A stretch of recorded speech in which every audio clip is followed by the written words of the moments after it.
Sir कटवा लीजिएगा, लेकिन कहना नहीं छोड़िएगा। हम लोग आदम अली सलाम के औलाद हैं।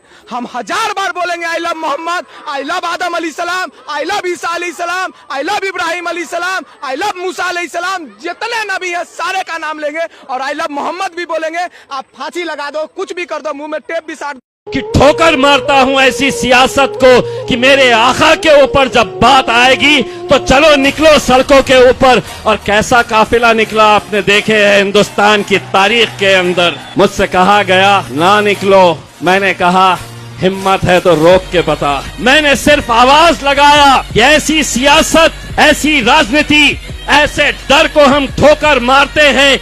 अगर हमारे आका के नाम के ऊपर अगर इम्तियाज जलील की जान भी चली जाए तो मैं अपने आप को फख्र महसूस करूंगा। अल्हम्दुलिल्लाह निकले, सिर्फ एक आवाज लगाई और आवाज सिर्फ यही थी, तेरा मेरा रिश्ता क्या।